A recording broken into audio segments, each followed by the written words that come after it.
ജോലിയില്ലാത്തവരെ, ജോലിക്ക് വേണ്ടി ട്രൈ ചെയ്യുന്നവർ, ജോലി നഷ്ടപ്പെട്ടവരെ, ഇൻ്റർവ്യൂവിന് വേണ്ടി പോകുന്നവര്, ഇൻ്റർവ്യൂവിലേക്ക് പോകുന്നവര്,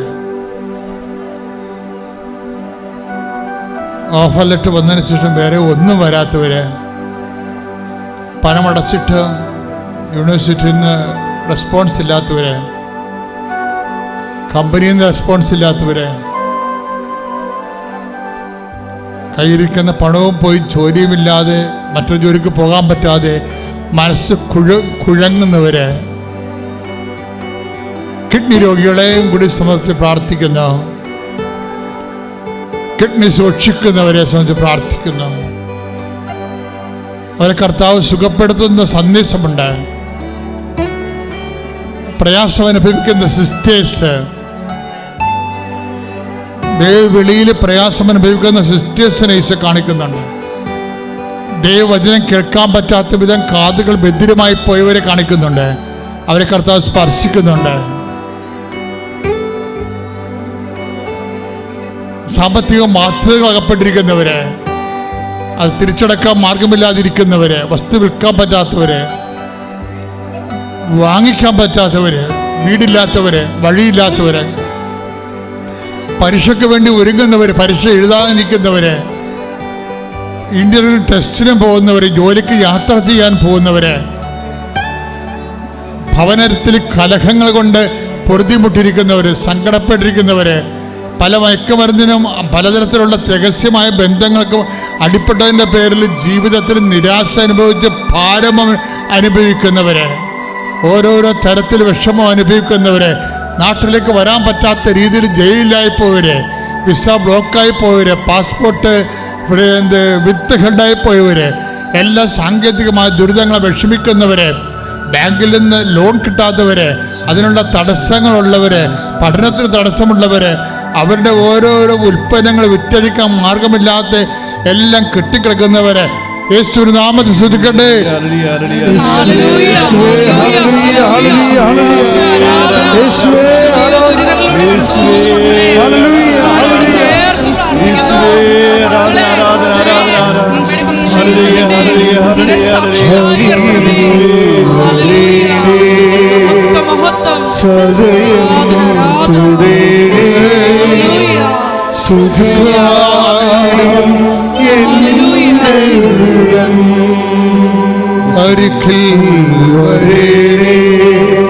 സദയം തുടരേ സുഖമായും എൻ്റെ ഉള്ളം.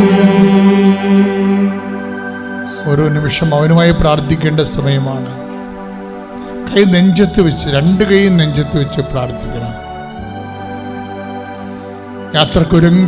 യാത്രക്ക് ഒരുമ്പെടുന്നവർക്ക് വേണ്ടി പ്രാർത്ഥിക്കുകയാണ്.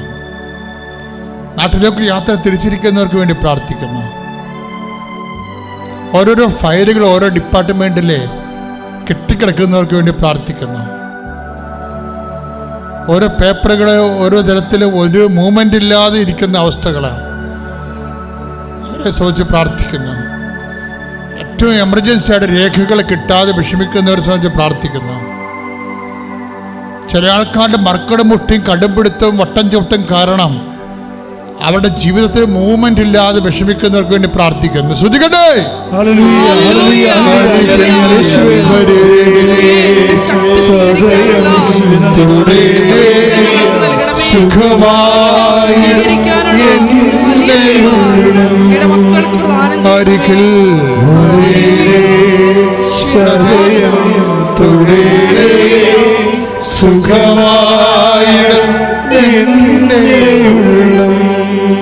ആരാണ് കുരിശിന്റെ ചുവട്ടിൽ നിന്നത്? അപ്പോഴാ യോഹന്നാൻ അല്ലേ? അപ്പോഴാരായിരിക്കണം പുനരുത്ഥാനത്തിന്റെ സാക്ഷിയാകേണ്ടത്? പിന്നെ എന്തോ എവിടെയോ ഒരു സ്പെല്ലിംഗ് മിസ്റ്റേക്ക് സംഭവിച്ചല്ലോ അവിടെ. നിങ്ങളെനിക്ക് എന്നെ മനസ്സിലാക്കിയത് നിങ്ങളെ ആരാണ് അന്ത്യത്താഴത്തിൽ കർത്താവിന് നെഞ്ചത്ത് കിടന്നത്? സ്വരത്തിൽ പറ. യോഹന്നാൻ. ആരാണ് കുരിശിന്റെ ചുവട്ടിൽ നിന്നത്? അപ്പോഴാരാണ് പുനരുത്ഥാനത്തിൻ്റെ സാക്ഷി ആകേണ്ടത്? പിന്നെന്താ പറ്റിയത്? പിന്നെ ആരാണ് ഇപ്പോൾ പുനരുത്ഥാന സാക്ഷി ആയിരിക്കുന്നത്? ആരാണ് ആദ്യത്തെ സാക്ഷി? Mary Magdalene. അതാണ് സംഭവം. എന്താണ് എൻ്റെ കണ്ടൻറ്റ്? ആ കണ്ടൻറ്റ് അവിടെയാണ് പ്രശ്നം. അതാണ് കണ്ടൻറ്റ്. മേരി മാഗ്ഡലിൻ്റെ ഒരു ഒറ്റ വർത്തമാനമാണ്, അല്ലെങ്കിൽ അവളുടെ മനസ്സിരിപ്പ് അതാണല്ലോ. അവളുടെ മനസ്സിരിപ്പാണ്. എന്താ കാര്യം? അവളുടെ മനസ്സിരിപ്പ് എന്താണ്? അവളോട് ആരും പറഞ്ഞിട്ടില്ലല്ലോ. യേശു പറഞ്ഞോ ഞാൻ ഉയർത്തെഴുന്നേൽക്കുമെന്നും എല്ലാം അവളോട് പറഞ്ഞു? ഒരിക്കലും പറഞ്ഞിട്ടില്ല. പറഞ്ഞ കക്ഷികൾ പത്രോസും യാക്കോബും യോഹന്നാനോടൊക്കെ പറഞ്ഞിരിക്കണേ. 4 പ്രാവശ്യം പറഞ്ഞിട്ടുണ്ട്. പാഷൻ പ്രഡിക്ഷൻസ് 4 പ്രാവശ്യം പറഞ്ഞു ഞാൻ ഉയർത്തെഴുന്നേൽക്കുമെന്ന്. അങ്ങനൊരു കാറ്റഗറിസം ഒന്നും മേരി മാഗ്ഡലിന് കൊടുത്തിട്ടില്ല.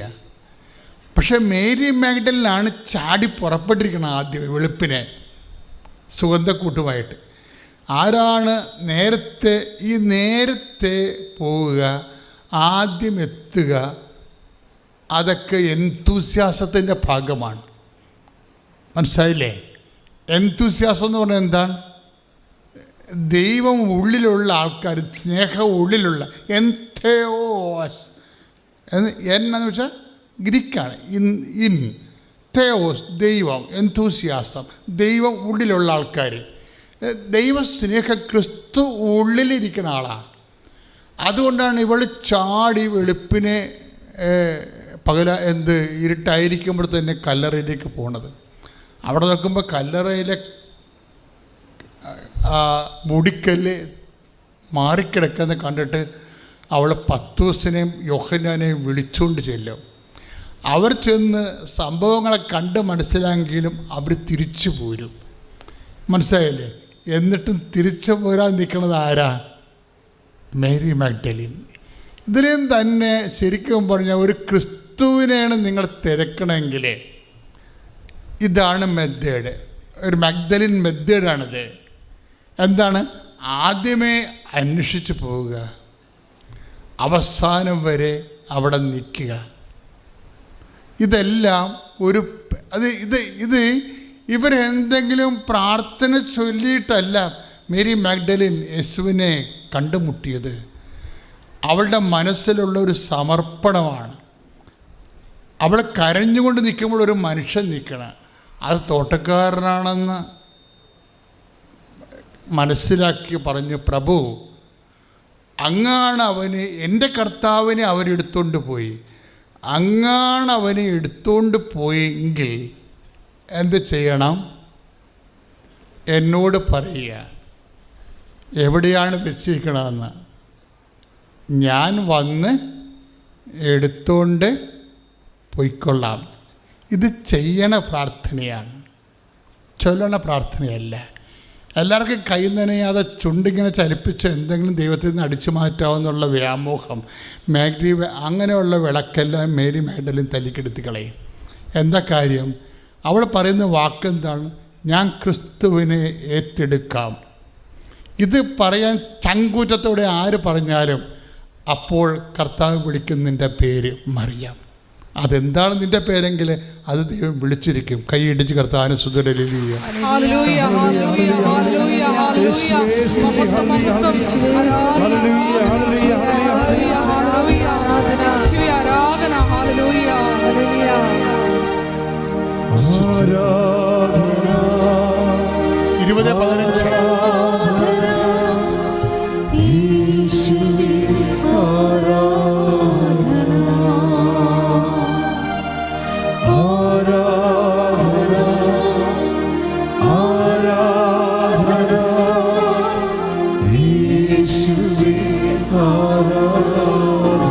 പരിശുദ്ധ പരമദിവ്യകാരുണ്യത്തിന് ആരാധനയും സ്തുതിയും പുകഴ്ചയും ഉണ്ടായിരിക്കട്ടെ. നമ്മളെ ദൈവസ്നേഹത്തിൻ്റെ പരിച്ഛേദങ്ങളെ, നിറഭേദങ്ങളെ വളരെ പ്രാർത്ഥനാപൂർവ്വം പരിശോധിക്കുകയാണ്. ഇത് നിങ്ങൾക്ക് ഗുണം ചെയ്യും. യേശുവിനെ അറിയാൻ, യേശുവിനെ അനുഭവിക്കാൻ ഇത് നിങ്ങൾക്ക് ഗുണം ചെയ്യും. എന്താ പ്രശ്നം? ഇപ്പം 20:15 ആ വചനമുള്ളത്. വായിച്ചോളൂ. യോഹന്നാന്റെ സുവിശേഷം. യേശു അവളോട് ചോദിച്ചു. പറഞ്ഞേ. യേശു അവളോട് ചോദിച്ചു. യേശു അവളോട് ചോദിച്ചു, സ്ത്രീയെ എന്തിനാണ് നീ കരയുന്നത്? സ്ത്രീയെ എന്തിനാണ് നീ കരയുന്നത്? നീ ആരെയാണ് നീ അന്വേഷിക്കുന്നത്? ആരെയാണ് അന്വേഷിക്കുന്നത്? അത് തോട്ടക്കാരനാണെന്ന് വിചാരിച്ച് അവൾ പറഞ്ഞു, പ്രഭോ, അങ്ങ് അവനെ എടുത്തുകൊണ്ട് പോയെങ്കിൽ എവിടെ വെച്ചു എന്ന് എന്നോട് പറയുക. ഞാൻ അവനെ എടുത്തുകൊണ്ട് പോയിക്കൊള്ളാം. എന്തെടുത്തുകൊണ്ട് പോകാനേ പറയണേ? ഡെഡ് ബോഡിയാ. അവളെ സംബന്ധിച്ചിടത്തോളം അവൾക്കറിയത്തില്ല ഈശോ ഉയർത്തെഴുന്നേറ്റത്. അവൾക്കാകപ്പാടെ അറിയാവുന്നത് 3 ദിവസം മരിച്ചിട്ടുള്ളൊരിക്കും ഡെഡ് ബോഡിയാണെന്നറിയാം. ഈ ഡെഡ് ബോഡി ഏറ്റെടുത്തോളം എന്നാണ് ഈ പറയണത്. യേശുവിന് വേണ്ടി ഒരു നാണക്കേടോ ഒരു ഭാരമോ ഒന്ന് ചിന്തിച്ച് നോക്കി. ഈ ചേച്ചിയാണ് നേരത്തെ ചോദിച്ചത്, കല്ല് മൂടി വെച്ചിരിക്കുമല്ലോ അവിടെ. ആരാണ് ഈ കല്ലെടുത്ത് മാറ്റാൻ നമ്മളെ സഹായിക്കണത്? അല്ലേ? മർക്കോസിൻ്റെ 16:3 വായിച്ച്. അവർ തമ്മിൽ പറഞ്ഞു, ആരാണ് നമുക്ക് വേണ്ടി ശവകുടീരത്തിന്റെ വാതിക്കൽ നിന്ന് കല്ല് ഉരുട്ടി മാറ്റുക? ഈ വചനങ്ങളുടെ ഒരു പോക്ക് കണ്ടില്ലേ? മർക്കോസ് 16:3 ഏറ്റു പറഞ്ഞേ, ആരാണ് നമുക്ക് വേണ്ടി ശവകുടീരത്തിൽ നിന്ന് കല്ല് എടുത്തു മാറ്റി സഹായിക്കുന്നത്. ശവകുടീരത്തിന്റെ കല്ല് എടുത്തു മാറ്റാൻ സഹായം ചോദിച്ച മേരി മാഗ്ഡലിൻ ക്രിസ്തുവിൻ്റെ അവസ്ഥകളെ ഏറ്റെടുക്കുന്നതിന് ആരുടെയും സഹായം വേണ്ട. ക്രിസ്തുവിനെ ഏറ്റെടുക്കാൻ വരുന്നവർക്കുണ്ടാകുന്ന ബേസിക് നിലപാട്, അടിസ്ഥാന നിലപാട് എന്താണ്? ആരും സഹായിച്ചില്ലെങ്കിലും ഞാൻ കർത്താവിന് വേണ്ടി ജീവിക്കും. ഒന്ന് പറഞ്ഞേ. ആരും സഹായിച്ചില്ലെങ്കിലും ഞാൻ കർത്താവിന് വേണ്ടി ജീവിക്കും. ഒന്നുകൂടി പറഞ്ഞേ. ആരും സഹായിച്ചില്ലെങ്കിലും ഞാൻ കർത്താവിന് വേണ്ടി ജീവിക്കും. അപ്പം ചില ആൾക്കാർക്ക് പള്ളിയിൽ പോകാൻ വേണ്ടി പോലും സഹായം വേണം കൂട്ടുകാരുടെ, അല്ലേ? ചില ആൾക്കാർക്ക് എന്നോട് ചോദിക്കും, അച്ഛാ എന്ത് അമ്മയും മകളും കൂടി വരും ഇവിടെ കൗൺസിലിങ്ങിന് വേണ്ടി വരും. അപ്പോൾ അമ്മ പറയും, അച്ഛാ ഞങ്ങളുടെ നാട്ടിൽ കോളേജിൽ ഇവൾക്ക് അഡ്മിഷൻ കിട്ടും, ഇവൾക്കത് വേണ്ട എന്ന് പറഞ്ഞിട്ട് ഇവിടെ പറഞ്ഞ് ബാംഗ്ലൂർ അഡ്മിഷൻ മതിയെന്നാണ് പറയണത്. അപ്പോൾ അതെന്താ വെച്ചാൽ അല്ലെങ്കിൽ എനിക്ക് പഠിക്കേണ്ട എന്നൊക്കെ ഇവൾ പറയണത് ഷാർട്ടീവാണ്. എന്താ കാര്യം? ബാംഗ്ലൂരാണ്, കൂട്ടുകാരെല്ലാം അങ്ങോട്ടാണ് പോയിരിക്കുന്നത്. അതാണ് സംഭവം. അപ്പം നിൻ്റെ ജീവിതം ആരെയൊക്കെ അടിസ്ഥാനപ്പെടുത്തിക്കൊണ്ടാണ് നീ കണക്ക് കൂട്ടിയിരിക്കുന്നത്? നിൻ്റെ ജീവിതം ആരെയൊക്കെ അടിസ്ഥാനപ്പെടുത്തിക്കൊണ്ടാണ് നീ കണക്ക് കൂട്ടിയിരിക്കുന്നത്? അതായത് നീ ഇങ്ങനെ അവലംബിക്കുന്ന വ്യക്തികളെ ഓർക്കുക, ഇടയ്ക്ക് വെച്ച് നിന്നെ കൈവഴിയും. ബൈ നോ മീൻസ് നിൻ്റെ ജീവിതകാലം മുഴുവൻ നീ പോണോടത്തെല്ലാം വരാൻ അവർക്ക് പറ്റുമോ? പക്ഷേ നീ പോണോടത്തെല്ലാം നിൻ്റെ കൂടെ വരാമെന്ന് ഒരാളെ പറഞ്ഞിട്ടുണ്ട്. I will be with you unto the last. വചനത്തിൻ്റെ ഫ്ലോ ക്യാച്ച് ചെയ്യാത്ത ഒത്തിരി പേരുണ്ട്. നിങ്ങളിത് ക്യാച്ച് ചെയ്യണമെങ്കിൽ ജീവിതകാലം മുഴുവൻ നിങ്ങൾ വേറെ ഒരു ഡിഫറെൻ്റ് ആളായിരിക്കും. ജോഷുവ 1:9 ശക്തനും ധീരനുമായിരിക്കണമെന്നും ഭയപ്പെടുകയോ പരിഭ്രമിക്കുകയോ ചെയ്യരുതെന്നും നിന്നോട് ഞാൻ കൽപ്പിച്ചിട്ടില്ലയോ? നിന്റെ ദൈവമായ കർത്താവ് നീ പോകുന്നിടത്തെല്ലാം നിന്നോട് കൂടെ ഉണ്ടായിരിക്കും. ഇത് കോൺഷ്യസ് ആണ്, അവയർനെസ്. ഉടമ്പടി നിനക്ക് നൽകുന്നത് ഈ അവയർനെസ് ശക്തിപ്പെടണം. ഒന്ന് കൈ ചോദിച്ചേ. പ്രാർത്ഥികർത്താവ് ദൈവമേ, അങ്ങയോട് ഉടമ്പടി ചെയ്തിരിക്കുന്ന എൻ്റെ ജീവിതത്തിലെ അങ്ങയുടെ സാന്നിധ്യം കുറച്ചുകൂടി അതിനെക്കുറിച്ച് ബോധവാന്മാരാകാൻ ബോധവതികളാകാൻ ഞങ്ങളെ അഭിഷേകം ചെയ്യണം. ദൈവം പ്രവർത്തിക്കുന്ന രീതികളെക്കുറിച്ചാണ് നമ്മളെപ്പോഴും കേട്ടുകൊണ്ടിരിക്കുന്നത്. എൻ്റെ മകൾക്ക് കാനഡയിൽ പോകാൻ വേണ്ടി ELTC പരീക്ഷ ഞാൻ ഉടമ്പടി എടുക്കണേക്കാട്ടും എഴുതിയിട്ടുണ്ടായിരുന്നു. അവൾ അത് ഫെയിലായിപ്പോയി. അത് കഴിഞ്ഞ് അവൾ ഉടമ്പടി എടുത്ത സമയത്ത് അവളുടെ പേര് എഴുതി വെച്ച് ഇങ്ങനെ കാനഡക്ക് പോകാനുള്ള ELTC പരീക്ഷയ്ക്ക് പാസ്സാകണമെന്ന് പറഞ്ഞ് ഉടമ്പടിയിൽ വെച്ച് അതിൽ അവൾ പാസ്സായി. ലോണും ശരി ഇതെല്ലാം റെഡിയായി. യാദൃച്ഛികമായിട്ട് ലോൺ ഒരു പ്രതീക്ഷയില്ലാത്ത സ്ഥലത്തു നിന്നാണെങ്കിൽ ലോൺ റെഡിയായി എല്ലാം വിസ പ്രോസസ്സിങ് നടന്നുകൊണ്ടിരിക്കുകയാണ്. അതും റെഡിയായി. പിന്നെ എൻ്റെ പെങ്ങളുടെ രണ്ട് മക്കൾ ആൺപിള്ളേർ, ഒരുത്തൻ 2 കൊല്ലമായിട്ട് ഗൾഫിൽ പോകാൻ വേണ്ടി റെഡി ആയിട്ടിരിക്കുകയായിരുന്നു. ഒരു സ്ഥലത്ത് ഷിപ്പിൽ കയറാൻ വേണ്ടി 40,000 രൂപ കൊണ്ടേ കൊടുത്ത് ആ ക്യാഷ് പോയി, അത് റെഡിയായില്ല. 2 കൊല്ലമായിട്ട് അതിന് വേണ്ടി വെച്ചുകൊണ്ടിരിക്കുകയാണ്. അപ്പോൾ ഞാൻ ഉടമ്പടിയിൽ അവളുടെ കാര്യം വെച്ചിട്ടുണ്ട്, അവളുടെ കുടുംബത്തിൻ്റെ കാര്യം വെച്ചിട്ടുണ്ടായിരുന്നു. അതുകൊണ്ട് എൻ്റെ ഉടമ്പടി കഴിഞ്ഞതിന് ശേഷം മൂത്ത മകൻ നിസ്സാര പൈസ ചിലവായുള്ളൂ. അവൻ ദുബായിൽ പോയി. ഇളയവൻ ഷിപ്പിൽ വെള്ളത്തിൻ്റെ അടിയിൽ ഉള്ള വർക്കാണ്. ഇത് ഭയങ്കര ക്രിട്ടിക്കൽ വർക്കാണത്. വെള്ളത്തിൻ്റെ അടിയിൽ മുങ്ങാങ്കുള്ളിട്ട് ചെന്നിട്ട് വെൽഡിങ്ങും കാര്യങ്ങളും ചെയ്യുന്ന ഒരു വർക്കാണ് പഠിച്ചേക്കണത്. അത് അവന് ഭയങ്കര ഇഷ്ടമായിരുന്നു, നീന്തൽ അറിയാവുന്നതിൻ്റെ പേരിൽ. അവനത് പഠിച്ച് കോഴ്സ് തീരണതിന് മുമ്പ് തന്നെ ആ കമ്പനി എടുത്ത് അവന് അവിടെ ജോലി കൊടുത്ത് അവന് സുഖമായിട്ടിരിക്കണം, കുഴപ്പമൊന്നുമില്ല. പിന്നെ എൻ്റെ കൂട്ടുകാരൻ്റെ മകൾ വീടിൻ്റെ അടുത്തുള്ള തന്നെയാണ്.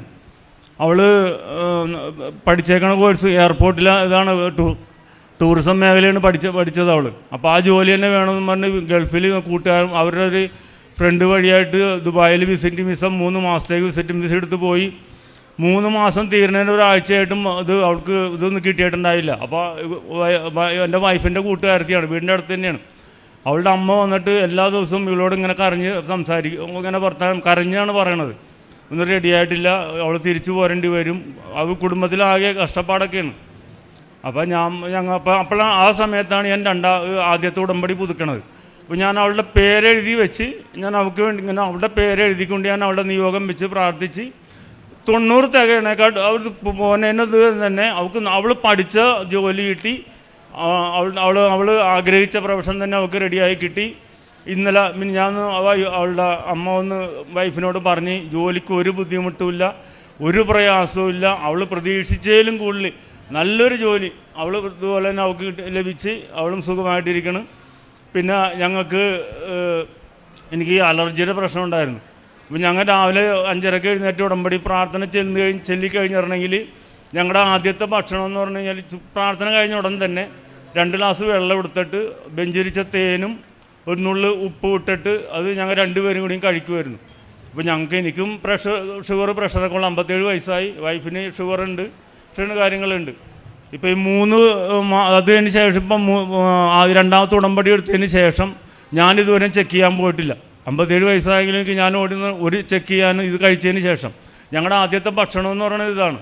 ഈ 1 തുള്ളി തേനും ഉപ്പും അത് 2 ഗ്ലാസ് വെള്ളം എടുത്തിട്ട് ഞങ്ങൾ നടയിൽ വെച്ച് 3 വിശ്വാസ പ്രമാണം ചൊല്ലി ഞങ്ങൾ 2 പേരും കൂടി കുടിച്ചിട്ട് പിന്നെ അങ്ങോട്ടും മാറുള്ളൂ. അതിൻ്റെ പേരിൽ ഇപ്പോൾ വൈഫിനും ഷുഗറും കാര്യങ്ങളൊന്നുമില്ല, ഞങ്ങൾക്കുമില്ല, എല്ലാം ഭംഗിയായിട്ട് നടക്കണം. എൻ്റെ പേര് ജെസ്സി. ഞാൻ പാലക്കാട് മണ്ണാർക്കാട് എന്ന സ്ഥലത്തു നിന്ന് വരുന്നു. ഞാൻ കൊച്ചിന് വേണ്ടിയിട്ടാണ് 2020 ജനുവരി 11 ഞാൻ ഉടമ്പടി എടുത്തത്. എനിക്ക് ആദ്യത്തെ കൊച്ചിന് ശേഷം രണ്ടാമത്തെ കൊച്ചിന് വേണ്ടി ഞാൻ ആഗ്രഹിച്ചായിരുന്നു. 2 അബോർഷനാണ് എനിക്ക് അതിന് പിന്നീട് ഉണ്ടായിരുന്നത്. അപ്പോൾ ഞാൻ ജനുവരി 11 2020 ഉടമ്പടി എടുത്ത ആ മാസം തന്നെ ഞാൻ പ്രഗ്നൻ്റായി. പക്ഷേ 2 മാസം ആകുമ്പോഴേക്കും ബ്ലീഡിങ് ആയി ഹോസ്പിറ്റലിൽ അഡ്മിറ്റായി. കുഴപ്പമൊന്നുമില്ലാതെ പിന്നെയും ഡിസ്ചാർജ് ചെയ്തു. പക്ഷേ 6ാമത്തെ മാസം അമനോട്ടിക് ഫ്ലൂയിഡ് പോയിട്ട് നമുക്ക് ആ ഡെലിവറി സമയത്ത് നമുക്ക് വെള്ളം പോകാറുണ്ട്. അങ്ങനെ പോയപ്പോൾ സിസേറിയൻ ചെയ്ത കൊച്ചിനെ എടുക്കണം. കൊച്ചിന് ഒട്ടും ഹാർട്ട് ബീറ്റില്ല, ഒരു തുള്ളി പോലും ഹാർട്ട് ബീറ്റില്ല. ഡോക്ടർ പറഞ്ഞു കൊച്ചിന് കിട്ടാൻ ബുദ്ധിമുട്ടാണ്, ഈശോയോട് പ്രാർത്ഥിക്കാൻ വേണ്ടി പറഞ്ഞു. അത്രയും പുറത്തുള്ള ഹസ്ബൻഡിനോടും അമ്മയോടും എല്ലാവരോടും പറഞ്ഞു. പക്ഷേ എനിക്ക് മാത്രം ടെൻഷനോ ഭയമോ ഒന്നും ഉണ്ടായിരുന്നില്ല. ഒരു 10 മിനിറ്റ് സമയം എനിക്ക് കിട്ടിയായിരുന്നു. കാരണം അന്ന് ഞാൻ ചെന്ന സമയത്ത് ഡ്യൂട്ടി ഡോക്ടറേ ഉണ്ടായിരുന്നുള്ളൂ. എൻ്റെ ഡോക്ടർ, ഞാൻ കാണിക്കുന്ന ഡോക്ടർ അവിടെ ഉണ്ടായിരുന്നില്ല. അതുകൊണ്ട് അവർ വരാൻ വേണ്ടി 10 മിനിറ്റ് വെയിറ്റ് ചെയ്യാൻ പറഞ്ഞു. അപ്പോൾ എൻ്റെ കാശ് രൂപ എൻ്റെ കയ്യിലുണ്ടായിരുന്നു. 5:30 ഞാൻ അവിടെ ചെന്നപ്പോൾ ഉടമ്പടി പുസ്തകം എൻ്റെ അടുത്തുണ്ടായിരുന്നു, അതും പ്രാർത്ഥിച്ചു. കാശ് രൂപ ഞാൻ എൻ്റെ വയറിൽ വെച്ച് പ്രാർത്ഥിച്ചു. എനിക്ക് വിശ്വാസമുണ്ട്, ഞാൻ തീർച്ചയായും ഞാൻ ഇവിടെ വന്ന് ഞാൻ സാക്ഷ്യപ്പെടുത്താമെന്ന് ഞാൻ ഉടമ്പടി എടുത്തായിരുന്നു. അതിൽ ഞാൻ പ്രാർത്ഥിച്ചിരുന്നു. 10 മിനിറ്റ് ശേഷം ഡോക്ടർ വന്നു, സ്കാനിങ് ഒക്കെ എടുത്തു. ഒരു കുഴപ്പമില്ല കൊച്ചിന്. ഹാർട്ട് ബീറ്റ് എല്ലാം കേൾക്കുന്നുണ്ട്. കൊച്ച് ബ്രീച്ചാണെന്ന് പറഞ്ഞു. കാരണം എനിക്ക് ആദ്യത്തെ കൊച്ച് ഇതുപോലെ ബ്രീച്ചായിരുന്നു. അമനോട്ടിക് ഫ്ലൂയിഡിൻ്റെ കുറവുകൊണ്ട് ഉണ്ടാകുന്നതാണ്. ഒരിക്കലും നോർമൽ ഡെലിവറി ഉണ്ടാവാൻ സാധ്യതയില്ല, സിസേറിയനെ ഉണ്ടാവാറുള്ളൂ. അങ്ങനെ ഡിസ്ചാർജ് ആക്കി പറഞ്ഞയച്ചു. അങ്ങനെ 8-ാം മാസം ആദ്യത്തെ ആഴ്ച എനിക്ക് സ്കാനിങ് ഉണ്ടായിരുന്നു. സ്കാനിങ്ങിൽ കൊച്ചിന് 1,500 വെയിറ്റ് ഉണ്ടായിരുന്നുള്ളൂ. പക്ഷെ എനിക്കറിയാം ആദ്യത്തെ കൊച്ചും ഇതുപോലെ വെയിറ്റ് കുറവിൻ്റെ പേരിലാണ് ഞാൻ പ്രസവിച്ചായിരുന്നത്. അത് 9-ാം മാസം തികച്ചും ഡേറ്റ് തികഞ്ഞായിരുന്നില്ല. ആ ഒരു പേടിയുണ്ടായിരുന്നു. 1,500 ഉള്ളൂ, എന്തായാലും ഡോക്ടർ പറഞ്ഞ ഡേറ്റിൽ ഞാൻ പ്രസവിക്കാൻ സാധ്യത എനിക്ക് ഉണ്ടാവില്ല എന്ന് എനിക്ക് ഉറപ്പുണ്ടായിരുന്നു. അതേപോലെ തന്നെ 8-ാം മാസം ലാസ്റ്റ് എനിക്കിതുപോലെ അമനോട്ടിക് ഫ്ലൂയിഡ് പോയിട്ട് ഹോസ്പിറ്റലിൽ അഡ്മിറ്റാക്കി. നല്ല പെയിനായിരുന്നു. അപ്പോൾ ഞാൻ മാതാവിനോട് പ്രാർത്ഥിച്ചു, മാതാവേ, ഞാനൊരു പെൺകുഞ്ഞിന് വേണ്ടിയിട്ടാണ് ഞാൻ ആഗ്രഹിച്ചായിരുന്നത്. പക്ഷെ ഒരിക്കലും വെയിറ്റ് കുറവിൻ്റെ പേരിൽ ICUയിൽ കിടത്താൻ പാടില്ല. അതൊരൊറ്റ പ്രാർത്ഥനയെ എനിക്കുണ്ടായിരുന്നുള്ളൂ. അതേപോലെ തന്നെ വെയിറ്റ് കുറവിൻ്റെ പേരിൽ ഒന്നും കൊച്ചിനെ ഹോസ്പിറ്റലിൽ അഡ്മിറ്റ് ആക്കേണ്ടി വന്നില്ല. കാരണം 2,490 വെയിറ്റ് ഉണ്ടായിരുന്നു. 2 ആഴ്ച വ്യത്യാസമേ ഉള്ളൂ. ഞാൻ റിപ്പോർട്ട്സ് ഒന്നും ഇപ്പോൾ കൊണ്ടുവരാത്തതുകൊണ്ടാണ്. ഞാൻ ഇനി വരുമ്പോൾ ഞാൻ ഉറപ്പായിട്ടും ഞാനത് കൊണ്ടുവന്ന് വരാം. 2,490 വെയിറ്റ് ആയിരുന്നു. ICUയിൽ ഒരിക്കലും കിടത്തേണ്ട ആവശ്യം വന്നില്ല. ഒരു കുഴപ്പവും കൊച്ചിനുണ്ടായിട്ടില്ല. ഈശോയെ നന്ദി, മാതാവേ നന്ദി, എത്ര നന്ദി പറഞ്ഞാലും മതിയാവില്ല. പിന്നെ എനിക്ക് 2ാമത്തെ സാക്ഷ്യം പറയാനുള്ളത് എൻ്റെ മോനെ കുറിച്ചാണ്. അവന് 4 വയസ്സുള്ളപ്പോഴാണ് ഞാനിവിടെ ഉടമ്പടിക്ക് വന്നായിരുന്നത് 2020. അപ്പോൾ അവന് സംസാരിക്കാൻ കുറച്ച് ബുദ്ധിമുട്ടായിരുന്നു, സെൻറ്റൻസ് കൂട്ടി പറയത്തില്ല. അപ്പോൾ ഇവിടെ വന്ന് ഉടമ്പടിക്ക് പിന്നാലെ നല്ലപോലെ സംസാരിക്കാൻ അവന് ഇപ്പം പറ്റുന്നുണ്ട്. പിന്നെ ഞാൻ ഇവിടെ വരാൻ കാരണം ഉണ്ടായത് ശരിക്കും കൊച്ചിന് വേണ്ടിയിട്ട് ആഗ്രഹിച്ച് വന്നതായിരുന്നു. അതിൻ്റെ ഒപ്പം തന്നെ എൻ്റെ ഹസ്ബൻഡിന് 4 വർഷത്തോളം ഒരു പൈശാചിക ബന്ധനത്തിന് അടിമയായിരുന്നു. ഞാൻ എത്ര പ്രതികരിച്ചാലും അതിന് കൂടുതൽ റിയാക്റ്റ് നമുക്ക് ഉണ്ടാവത്തുള്ളൂ. പക്ഷെ ഇവിടെ വന്ന് മാതാവിൻ്റെ ആ ഉടമ്പടി പുസ്തകം എപ്പോഴും പ്രാർത്ഥിക്കുമായിരുന്നു. അതിൻ്റെ ഫലമായി ഇന്ന് വരെ ആ ഒരു ബന്ധനം എൻ്റെ ഹസ്ബൻഡിൽ ഞാൻ കണ്ടിട്ടില്ല.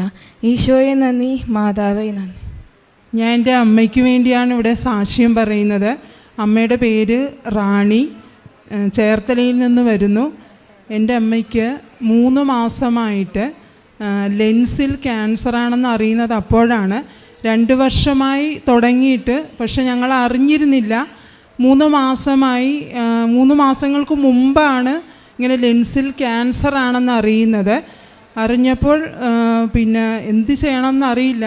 ഉടനെ ഇവിടെ വന്ന് പ്രാർത്ഥിച്ചു. അമ്മ ഉടമ്പടി എടുത്തു, സാക്ഷ്യപ്പെടുത്തിയേക്കാവുന്ന ഉടമ്പടി എടുത്തിരുന്നു. അതിനുശേഷം കോട്ടയം മെഡിക്കൽ കോളേജിൽ കൊണ്ടുപോയി ടെസ്റ്റുകളെല്ലാം നടത്തി. അപ്പോൾ ഡോക്ടർ പറഞ്ഞു ഓപ്പറേഷൻ നടത്തണമെന്ന് പറഞ്ഞു. അങ്ങനെ ഓപ്പറേഷൻ നടത്തി. ടെസ്റ്റ് റിസൾട്ട് വന്നു. ലെൻസിൽ 4 കഴലയുണ്ടെന്ന് പറഞ്ഞു. അത് ഓപ്പറേഷനിലൂടെ എടുത്തു കളഞ്ഞു. ഇപ്പം അമ്മയ്ക്ക് പൂർണ്ണ രോഗസൗഖ്യം നേടിയിരിക്കുകയാണ്. ബയോപ്സിയുടെ റിസൾട്ടും വന്നു. അതിനകത്തും അമ്മയ്ക്ക് ഒരു കുഴപ്പവുമില്ല. ലെൻസിൽ ക്യാൻസറാണെന്ന് അറിഞ്ഞോടുകൂടി അമ്മയുടെ മക്കളെല്ലാം അമ്മേനെ ഉപേക്ഷിക്കുകയാണ് ചെയ്തത്. ഞാൻ അമ്മയുടെ 2ാമത്തെ മകളാണ്. ഒരു മോനും ഒരു മോളും കൂടെ ഉണ്ട്. എല്ലാവരും അമ്മേനെ ഉപേക്ഷിച്ചു. പക്ഷേ മാതാവ് ഉപേക്ഷിച്ചില്ല. പൂർണ്ണ രോഗസൗഖ്യം തന്ന് എൻ്റെ അമ്മേനെ അനുഗ്രഹിച്ചതിനെ ഓർത്ത് ഒരുപാട് നന്ദി പറയുന്നു ഈശോയ്ക്കും പരിശുദ്ധ അമ്മയ്ക്കും. എൻ്റെ പേര് ഡെയ്സി. ഞാൻ കച്ചേരിക്കട വരുന്നു. കണ്ണൂർ ജില്ല കച്ചേരിക്കട എന്ന് പറയുന്ന സ്ഥലത്ത് വരുന്നു. എൻ്റെ മകന് എൻജിനീയറിങ് പഠിച്ച് അവന് 2-3 വർഷം ജോലിയൊന്നും ഇല്ലാതെ വീട്ടിലങ്ങനെ വിഷമിച്ചിരിക്കുകയായിരുന്നു. അങ്ങനെ ഞാനിവിടെ വന്ന് 2019 ഒക്ടോബർ മാസത്തിൽ വന്ന് ഉടമ്പടി എടുത്തു. ഉടമ്പടി എടുത്തേക്കാൻ വേണ്ടി വരുന്ന വഴിക്ക് തന്നെ മോന് മെസ്സേജ് വന്നു, ഇൻ്റർവ്യൂവിന് പാസ്സായിട്ടുണ്ട്, അവിടെ ജോലിക്ക് കയറാൻ പറഞ്ഞ്. അപ്പോൾ അത് വലിയൊരു അനുഗ്രഹമായിരുന്നു. 3 വർഷമായിട്ട് ജോലി ഇല്ലാതിരിക്കുമായിരുന്നു. അപ്പോൾ അതൊരു സാക്ഷ്യം പറയാനായിട്ടാണ് പരിശുദ്ധ അമ്മയെ ആയിരം നന്ദി പറയുന്നു. പിന്നെ എൻ്റെ ജീവിത പങ്കാളിക്ക് സോറിയാസിൻ്റെ അസുഖമായിട്ട് 5-6 വർഷമായിട്ട് സോറിയാസിൻ്റെ അസുഖമായിട്ട് വളരെ കൂടുതലായിട്ട് അങ്ങനെ ഒത്തിരി ചികിത്സയൊക്കെ ചെയ്തു, ഭേദമാകാതെ അങ്ങനെ ഇരിക്കുകയായിരുന്നു. പിന്നെ എല്ലാ വർഷവും ഇടയ്ക്കിടയ്ക്ക് ഇത് വന്നുകൊണ്ടിരുന്നു.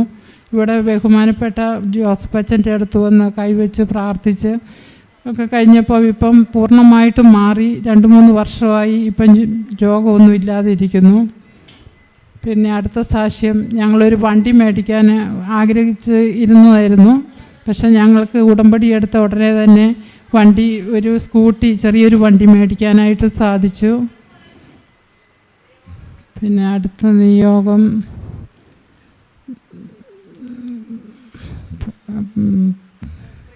സൗഖ്യം കിട്ടി. എൻ്റെ മകളുടെ കുഞ്ഞിന് ജനിച്ച ഉടനെ തന്നെ വാൽവിന് എന്താ പറയുന്നത്, ഒരു ഓപ്പറേഷൻ വേണ്ടി വന്നു. അപ്പം കുഞ്ഞിന് ജനിച്ചതിൻ്റെ പിറ്റേ ദിവസം തന്നെ ഓപ്പറേഷൻ ചെയ്തു. അങ്ങനെ ആ കുഞ്ഞിന് ഒത്തിരി, 1 മാസത്തോളം ഞങ്ങൾ ആശുപത്രിയിലായിരുന്നു. കൊച്ചിന് ഒത്തിരി കൂടുതലായിരുന്നു. അങ്ങനെ ആ ഓപ്പറേഷനിലൂടെ പരിശുദ്ധ മാതാവിൻ്റെ മാധ്യസ്ഥ അപേക്ഷിച്ച് പ്രാർത്ഥിച്ചതിൻ്റെ ഫലമായിട്ട് ഇപ്പം യാതൊരു കുഴപ്പവും ആ കുഞ്ഞിനുണ്ടായില്ല. എല്ലാം സൗഖ്യമായി. പരിശുദ്ധ അമ്മയ്ക്കും പ്രാർത്ഥിച്ച ബഹുമാനപ്പെട്ട ജോസഫ് അച്ഛനും 1000 നന്ദി പറയുന്നു. കരങ്ങളടിച്ച് നമുക്ക് കർത്താവിനെ മഹത്വപ്പെടുത്താം.